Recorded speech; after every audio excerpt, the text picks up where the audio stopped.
Оройн дөрөв үзэгчтэй та бүхэнд төвцөг мэдээллийн хөтөлбөрийн шинэ 7 хоногийн дугаарыг хүрэхэд бэлэн боллоо. Хөтөлбөрийн эхэнд мэдээллийн хураангуйд анхаарал хандуулна. Монгол улсын ерөнхийлөгч Тэмээчдийн улсын 5 дугаар зөвлөгөөнд оролцлоо. Ерөнхий сайд эрчим хүчний салбарын системийн доголдол хүний хүчин зүйл бодлогын хариуцлагыг газар дээр нь шалгав. Хөгжлийн бэрхшээлтэй аутизмтай хүүхдэд тэгш хүртээмжтэй боловсрол олгох хөтөлбөр 2026-аас 2030 онд хэрэгжинэ. Оросын улбаны улс Америк нэгдсэн улс Украины уулзалтаас ахиж дэвшил гарсангүй. Дональд Трамп Мадурог баривчлах үеэр шинэ нууц зэвсэг ашигласан. Америк нэгдсэн улсын цагаачлалын алба дахин нэг хүнийг буудан хороосны улмаас Миннеаполис хотод эсэргүүцлийн жагсаал болж байна. Эхний мэдээг хүргэе. Монгол улсын ерөнхийлөгч Хүрэлцэх Дундгов аймгийн Манлгав хотод ажиллаж, иргэд малчидтай уулзан Тэмээчдийн улсын 5 дугаар зөвлөгөөнд оролцлоо.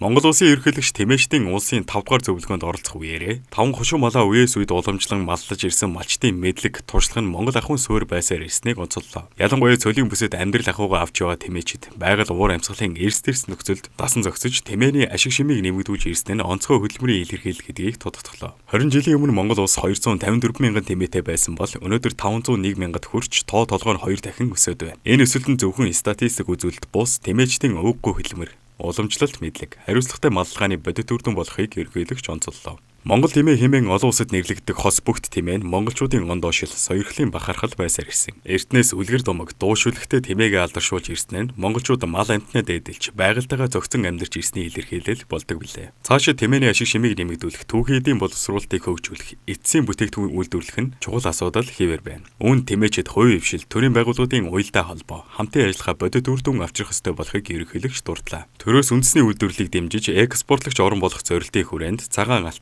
хүнсний өвсгөл зэрэг бодлого хөтөлбөрийг хэрэгжүүлж байна. Цагаан алт хөтөлбөр нь малын гаралтай түүхийн эдийг үн цэнтэй бүтээгдэхүүн болгох, боловсруулах үйлдвэрийн хүчин чадлыг нэмэгдүүлэх, мал сүргийн ашиг шимийг бүрэн ашиглахад чиглэж байна. Өсвөр Тэмээ, Ингэрийн ноос нь Ямааны ноолууртай дүүцэхүйц чанартай хэмээн үнэлэгдэж, дэлхийн зах зээл Тэмээний ноосон бүтээгдэхүүний эрэлт тогтвортой өсөж байгаа нь Монгол Тэмээний үн цэнийг нэмэгдүүлж байна. Тэмээчдийн улсын 5 дугаар зөвлөгөөний үеэр Тэмээний соёлыг хадгалах, хамгаалах бодлого, уур амьсгалын өөрчлөлт, цөлжилтийн нөлөө, дэлхийн ховордсон Монгол Тэмээний үнэлэмжийг дээшлүүлэх асуудлыг хэлэлцлээ. Ингээд өгнөхөд Тэмээний аж ахуйн зөвхөн мал аж ахуйн нэг салбар бус, соёлын өв, байгаль дээлтэй үйлдвэрлэл, экспортын шинэ боломж хэлбэрээр хөгжиж байна. Тэмээний тоо толгой өсөлт нь Монгол Тэмээчдийн хөдөлмөр, уламжлалт мэдлэг, төрийн бодлогын үр дүн илтгэж байна. Гэвч энэ амжилтыг эдийн засгийн бодит өгөж болгон хуурахын тулд боловсруулах үйлдвэрлэл, экспортын бодлого, зах зээлийн дэмжлэг цогцоор хэрэгжих шаардлагатай. Монгол Тэмээ соёлын өвөөс гадна үндэсний брэнд болж чадвал малчтын орлого нэмэгдэхийн зэрэгцээ Монгол улсын эдийн засгийн шинэ тулгуур салбарын нэг болох боломж бүрдэх юм. Өнгөрсөн амралтын өдрүүдэд ерөнхий сайд замдагч нар эрчим хүчний салбарын гол зангилын объектуудад ажилласнаар нэг талаас доголдлыг богино хугацаанд барьж чадсан инженеруудын ачааллыг, нөгөө талаас Монголын эрчим хүчний систем бодлогын төвшөнд ямар эмзэг, бэлтгэл нөөцгүй байгааг ил дод харуулсан үйл явдал боллоо.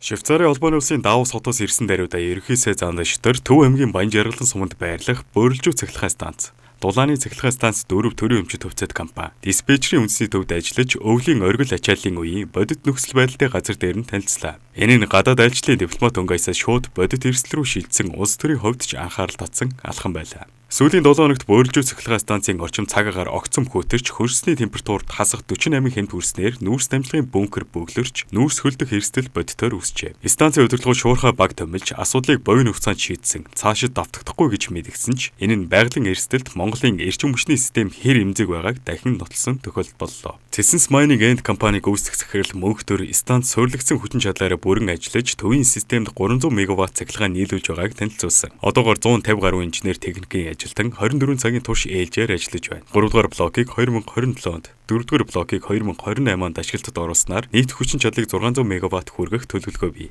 Гэвч энд нэг бодит асуулт урган гарч байна. Ийм эрсдэлтэй нөхцөл байдал систем амьд хэвээр үлдэж байгаа нь технологийн найдвартай байдлаас илүүтэй хүний хэд хажаал ур чадвар тулгуурлаж байгаа хэрэг биш үү? Ерөнхий сайд Бөөлжүү цахилгаан станцын талаар бүрэн хүчин чадлаараа ажиллаж чадвал гаднаас цахилгаан импортлох шаардлагагүй хэмээн онцолсон. Гэвч үүний зэрэгцээ нүүрс хөлдөх технологийн доголдол дахин давтагдах эрсдлийг бүрэн шийдвэрлэх, гэрээний үүргээ найдвартай биелүүлэх шаардлагыг хатуу анхааруулсан нь төрөх хувийн хвшлийн түвшлэл бодит хяналт хариуцлагагүйгээр тогтвортой байж чадахгүйг илтгэж байна. Үүнтэй зэрэгцээ ерөнхий сайд диспетчерийн үндэсний төвд ажиллаж Улаанбаатар хотод үүссэн цахилгаан хязгаарлалтын шалтгаан, нөөц боломжийг шалгалаа. Эрслээ сэргийлэх үүднээс хотыг 16 хэсэгт хувааж нэг удаад 60 мегаватт хэрэглээг хязгаарсан нь бодлогын хувьд төр зүрийн арга хэмжээ боловч системийн бэлтгэл хангалтгүй байгааг ил тод харуулсан шийдэл байлаа. Амралтын өдрүүдийн цаг агаар тогтун байх боломжийг ашиглан нөөцөө нэмэгдүүлэхийг ерөнхий сайд үүрэг болгосон ч энэ нь богино хугацааны амьсгаа авах шийдэлтүүдийг харагдаж байна. Амралтын өдрүүдийн хамгийн анхаарал татсан үйл явдлын нэг нь Дулааны цахилгаан станц 4 төрийн өмч төвцөд компани 4-р цууханд гарсан гэмтлийг 18 цагийн дотор засварлаж дуусгасан явдал байлаа. Нэмэх 70 градусын хүнд орчинд тасралтгүй ажилласан гагнуурчид засварчдыг ерөнхий сайд сайшааж шагнаж урамшуулахаа мэдгэсэн нь бодит хөтөлбөрийг үнэлсэн шийдвэр байлаа.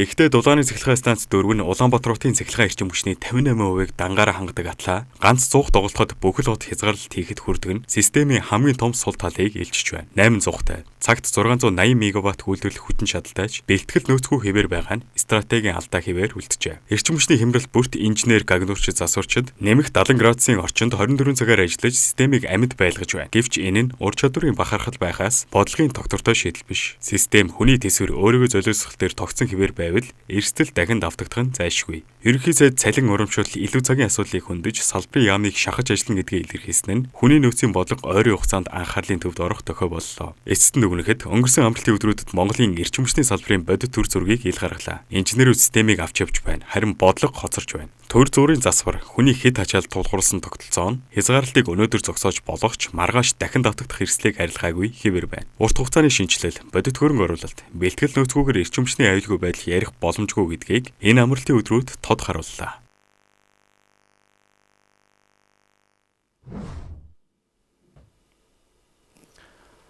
Дараагийн мэдээ хүргэе. Манай улс хөгжлийн бэрхшээлтэй болон аутизмтай хүүхдэд тэгш хүртээмжтэй боловсрол олгох олон улсын шилдэг туршлагыг суурилсан нийгмийн оролцооны хөтөлбөрийг 2026-аас 2030 онд хэрэгжүүлнэ. Санам жижиг байгуулснаар олон улсын тэр дундаа Япон улсын хөгжлийн бэрхшээлтэй болон аутизмтай хүүхдэд харилцах, хөгжүүлэх туршлагыг судлан боловсролын байгууллагад болон нийгэмд үе шаттайгаар нутагшуулах боломжтой боллоо.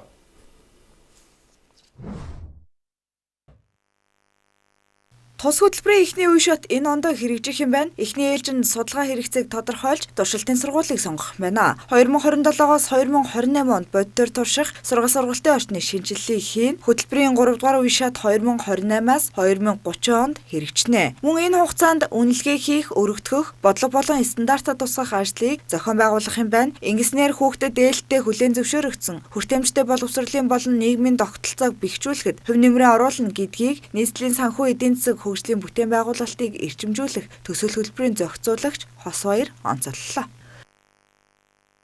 За Монгол улсын нөхцөл байдлын хувьд бол бид нэр бас сая хэллээ дата мэдээлэл байхгүй учраас яг өнөөдөр бол онцлогдсон байгаа хүүхэд бол 2395 хүүхэд байна. А дэлхийн жишгийг харах юм бол за бүр 31 хүүхэд тутмын нэг хүүхэд нь бол аутизмын эмгэгтэй хүүхэд төрөд байна гэдэг ийм онш байгаа. Тэгээ энэ нь болохоор яаж юм гэхээр дэлхийн нийтэд бол онцлогооны маш нарийн технологи гараад ирсэн. Айгүй эрт оншилдог болцсонтой бас холбоотой. Монгол улсын хувьд бас онцлогоон дээр бол бас хүртээмж багтаа байгаа даа. Яа тэгэхээр эрүүл мэндийн салбар нэг л газар энэ аутизмын оншийг тавьж байна. Тэгэхээр маш их хүлээлттэй хүүхэд нь аутизмтай байх эрсдэл байна уу гэд ингээд эцэг их нь өөрөө тогтоочод байдаг. Тэгээд бас хүлээлттэй ийм бас байдлууд байгаа. Монгол улсын хэмжээнд гэхэд одоо 0-18 настай хүүхэд 14609 яг саяны одоо дэлхийн судалгаатай тооцоод үзэх юм бол 1% гэж тооцоолно шүү дээ. Монгол улсад 19,000 аутизмтай хүүхэд байх магадлал байгаа гэсэн үг. Тэгэхээр бид нэр дата гаргаж ирээд харахад дэлхийн чихээс доогуурч байх магадлалтай. Одоо тэгээд яг тоо гаргаж ирж байгаа харах боломжтой. Тэгээд энэ ярьж болох уу те. Энэ хамтарсан ажлын хүрээнд маань бас бид нэр илүү их олон одоо олон улсын хэмжээнд хүлээн зөвшөөрөгдөх мэдээ илүү дататай болно гэж үзэж байгаа. Одоо Монгол улс чинь алсын хараа, тэгэл засгийн газрын мөрөн хөтөлбөр, цаашлаад хүний эрхийн тунхаглал, за мөн доктортой хөгжлийн 17 зорилт гэдэг олон одоо баримтгчгүйдтэй тийм Монгол улсын бодлого хөтөлбөр уялдаж явдаг. Энэ хүрээнд заавал хөгжлийн бэрхшээлтэй иргэдийн бодит тоо мэдээлэл байх ёстой гэдэг шаардлага нэгдүгээрт байдаг. Тэгэхээр энийг маань нийслэлийн засаг даргын хамгаалалт газартайгаа хамтраад хийгээд гаргаад ирнэ гэдэг маань өөрөө одоо ямар ч хүн мэдээллийг авч ашиглах, итгэж болох их сурвалж буюу найдвартай мэдээлэл болно гэдгээр бид нэр бас их ач холбогдлоо гэж байгаа. Талууд дараах чиглэлээр хамтран ажиллана, үүнд хөгжлийн бэрхшээлтэй аутизмтай хүүхдийн талаарх үндэсний хэмжээний судалгаа датад мэдээллийн санг бүрдүүлнэ. Олон улсын тэр дундаа Япон улсын шилдэг туршлагыг судалж нутагшуулна. Хүртээмжтэй сургалтын орчин дэд бүтцийг олон улсын жишигт нийцүүлэн сайжруулна. Багш мэргэжилтний мэргэжлийн чадварыг дээшлүүлэх, харилцан суралцах орчныг бүрдүүлнэ. Сургалтын хэрэглэгдэх хүн арга зүйг шинжлэх, хүүхэд төвтэй сургалтын загварыг нэвтрүүлнэ. Аутизмтай хүүхдийн талаарх нийгмийн эерэг ойлголт хүлээн зөвшөөрлийг нэмэгдүүлнэ. Үндэсний болон олон улсын төвчний чуулга уулзалт, семинар туршлага солилцооны арга хэмжээ зохион байгуулна. Монголын аутизмын холбооноос боловсруулсан гарын авлага материалуудыг хэвлэмэл болон захим хэлбэрээр түгээнэ. Япон улс JICA болон олон улсын байгууллагуудтай урт хугацааны хамтын ажиллагааг хөгжүүлнэ.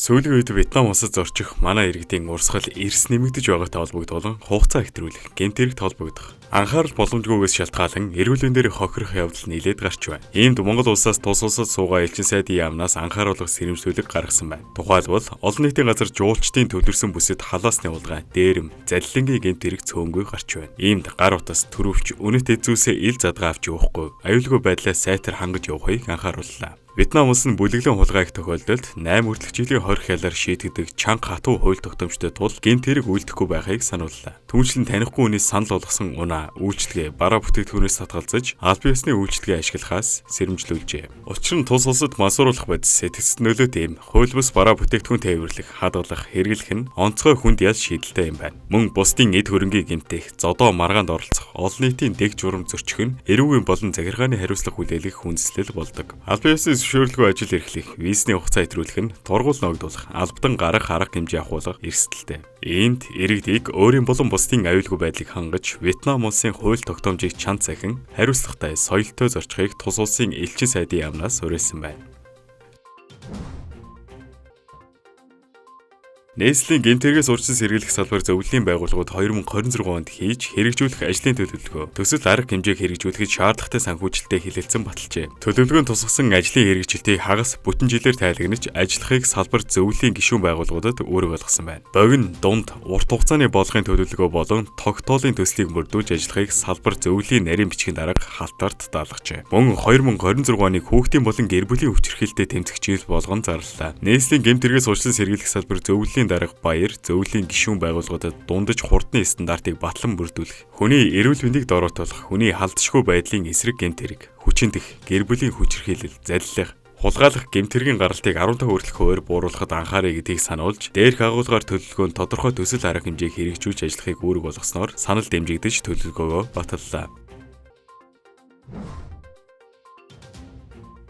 Мансууруулах бодис хадгаж түгээсэн байж болцсохгүй иргэнийг шалгаж байна. Цагдаагийн байгууллагаас энэ оны эхний өдрүүдэд мансууруулах ийм сэтгцэд нөлөөт бодисын хууль бус эргэлттэй тэмцэх чиглэлээр явуулсан мөрдөн шалгах ажиллагааны хүрээнд иргэн эсийн бийд болон орон байранд үүслэг гэж метамфетамины агуулмжтай олон нийтэд мөс хэмээн нэрлэгддэг бодис илрүүлэн хураан авчээ. Тодорхойлбол тухайн иргэний бийд 1.4 г, орон байраас нь 5 г уг бодис, түүнийг хэрэглэхэд ашигладаг хэрэглүүр, цахилгаан жин, зиплок төгжээтэй уут бүхий шингийн юм хадгалах сав зэрэг эд зүүс илэрч эдмүрийн баримтаар тус хураан авсан бөгөөд одоогоор мөрдөн шалгах ажиллагаа үргэлжлэж байна. Улсын хэмжээнд 2025 онд мансууруулах юм сэтгцэд нөлөөт бодистой холбоотой нийт 307 гэмт хэрэг бүртгэгдэж 256 иргэн яллагдагчаар татагджээ. Дээр дурдсан метамфетамин нь хүний сэтгэл зүй, зан авирт богино хугацаанд хүчтэй нөлөөлж хэрэглэгчийг хяналтаа алдах, төрөмгийн авир гаргах, улмаар өөрийгөө болон бусдыг хорлох эрсдэл хүргэдэг онцлогтой. Анхандаа төр зүрийн сонирхол ганц удаагийн хэрэглээ мэт санагддагч цаашлаад донтох, эрүүл мэндийн алдах, нийгмээс тусгаарлагдах зам руу хөдөлдөг. Иймээс Тиймээс мансууруулах бодистой холбоотой гэмт хэргийг зөвхөн хууль зөрчсөн нэг этгээдэд хариуцлага тооцох асуудлаар хязгаарлах боломжгүй бөгөөд энэ нь нийгмийн эрүүл мэнд, аюулгүй байдалтай шууд холбоотой асуудал юм. Сүүлийн жилүүдэд хууль сахиулах байгууллагуудад илрүүлэлт шалгалтыг эрчимжүүлж байгаа ч зөвхөн баривчлага шийтгэлээр асуудлыг бүрэн шийдвэрлэх боломжгүй. Тиймээс мансууруулахын эм сэтгцнөлөөт бодистой тэмцэх асуудлыг хэн нэгний сонголтын асуудал гэж үл тоох бус төр, иргэн, гэр бүл хамтдаа анхаарч бодиттой арга хэмжээ авах шаардлага улам бүр тулгарч байна.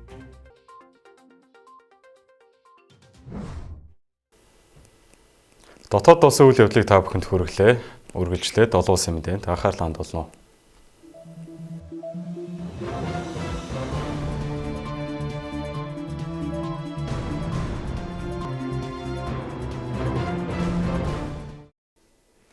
Арам тэрэг үзэгчтэй төвцөг мэдээллийн хөтөлбөр олон улсын мэдээгээр үргэлжилж байна.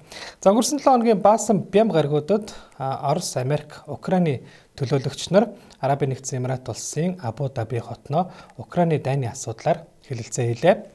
За Оросын хэлэлцээний багийг зэвсэг түвшний жанжин штабын ерөнхий газрын дарга Игорь Костюков, Украины талыг үндэсний аюулгүй байдал батлан хамгаалахын зөвлөлийн нарийн бичгийн дарга Рустем Умеров нар ахлан оролцсон бол Америк нэгдсэн улсын талаас ерөнхийлөгчийн тусгай ээлж төлөөлөгч Стив Витков, Дональд Трампын хүргэн Жаред Кушнер, армийн сайд Дэн Дрискл нар оролцлоо. За 2 өдөр үргэлжилсэн уулзалтын үеэр талууд Украины дайны асуудлыг шийдвэрлэх бүхий л боломжит арга зам нөхцлүүдийг хэлэлцсэн гэж их сурвалжууд мэдээлж байна.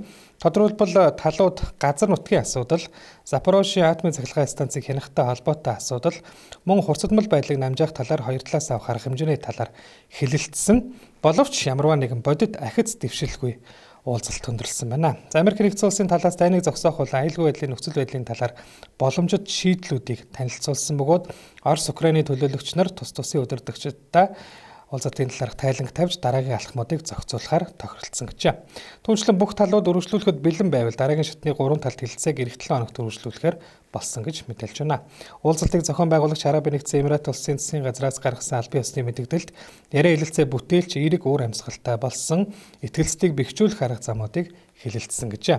Америк нэгдсэн улсын зуучлалын дагуу зохиогдсон энэ удаагийн уулзалт хэлэлцээр 2022 оны 2 дугаар сард дайн хэснээс хойш анхны Америк, Украин, Оросын 3 талт яриа хэлэлцээ боллоо. Хэлэлцээ үргэлжилж байх үеэр Украины хотуудыг онилсон Оросын агаарын давталгаа үргэлжилж, Бямгаргийн шөнө Оросын арим нийслэл Киев болон Украины 2 дахь том хот бол Харьковт 370 гаруй дрон болон 20 гаруй пуужингаар цохилт үзүүлсний улмаас 1 хүн амьрагдаж, 30 гаруй хүн шархтаж, мөн Киев хотын томоохон хэсгийн цахилгаан дулааны хангамж тасалдсан байна. Дараагийн мэдээг хүргэе. Энэ сарын эхээр Венесуэлийн ерөнхийлөгч Николас Мадурог төрийн эрхээс түлхэн унгаж, баривчлах тусгай ажиллагааны үеэр Америк нэгдсэн улсын зэвсэгт хүчин цоо шин зэвсэг ашигласан болохыг Америк нэгдсэн улсын ерөнхийлөгч Дональд Трамп өнгөрсөн 7 хоногт Нью-Йорк Пост сонинд өгсөн ярилцлагадаа дурдсан байна. За түүний хэлснээр уг зэвсгийг дискомбобулятор гэж нэрлэдэг бөгөөд тэрээр уг зэвсэг нь Венесуэлийн бүх зэвсэг тоног төхөөрөмжийг ажиллагаагүй болгосныг баталсан байна. Трамп уг шин зэвсэг нь хятад Оросд үйлдвэрлэсэн Венесуэлийн цэргийн техникийг ажиллагаагүй болгоход тусалсан Мадурог баривчлах Operation Absolute Resolve ажиллагаанд шийдвэрлэх чухал үүрэг гүйцэтгэсэн болохыг дурдсан ч уг зэвсгийн талаар ярих эрхгүй хэмээн цааш нь дэлгэрүүлэн ярихаас татгалзжээ. За энэхүү зэвсгийн талаар нэмэлт мэдээлэл авах хэвлэл мэдээллийн хэрэгслүүдийн хүсэлтэд цагаан ордон хариу өгөөгүй байна. Нью-Йорк Пост сонинд бичснээр тусгай ажиллагааны үеэр Мадурогийн бие хамгаалагч нарын хамраас цус хоожих, цусаар бөөлжих зэрэг ноцтой шинж тэмдэг илэрсэн гэжээ. Харин Венесуэлийн батлан хамгаалах яам уг ажиллагааны үеэр 83 хүн амиа алдсан гэж мэдээлсэн юм а. Сүүлийн мэдээллийг хүргэе. За Трампын засаг захиргааны цагаачлалын эсрэг бодлогын хүрээнд явагдсан ажиллагааны үеэр Америк нэгдсэн улсын цагаачлалын албаны ажилтан ахин нэг иргэний амьд хүрсэн хэрэг Миннесота хотод мужийн Миннеаполис хотод гарсан байна. За үүний улмаас тус хотод өнгөрсөн амралтын өдрүүдээр олон мянган хүний эсэргүүцлийн жагсаалт цуглаан болж одоо ч үргэлжилсээр байна. Цагаагаар хүйтэн байгаа эдий ч иргэд амиа алдсан совилогчийн төлөө гадаад талбайд эсэргүүцлээ илэрхийлэн жагссаар байна.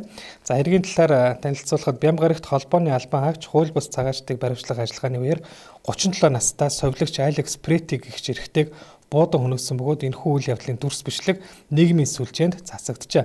За дотоодын аюулгүй байдлын яамнаас мэдээлснээр гар буутай этгээд офицерууд руу ойртож За түүний зэвсгийг нь хураахыг оролдох үед хүчтэй эсэргүүцэл үзүүлсний дараа офицерууд өөрийгөө хамгаалах зорилгоор буутсан гэж мэдээлж байна. Гэвч зарим гэрчнэр замун албаны их сурвалжууд болон Притигийн гэр бүл энэ тайлбарыг нь няцааж захим сүлжээнд таарсан бичлэгүүдэд түүнийг зэвсэгтэй байсан гэх нотлохоо байхгүй байгааг дурдсан байна.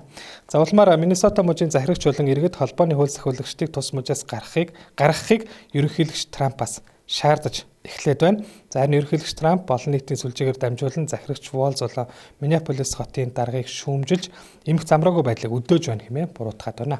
За үүний өмнө цагаачлал Гали албаны ажилтан Рене Гүү тэмээх эмэгтэйг мөн буудаж хүнээсэн нь олонний дургуутслыг хүргэсэн билээ. Үзэгч та бүхэндээ олон улсын мэдээ хүргэлэн анхаарлаа хандуулсан баярлалаа.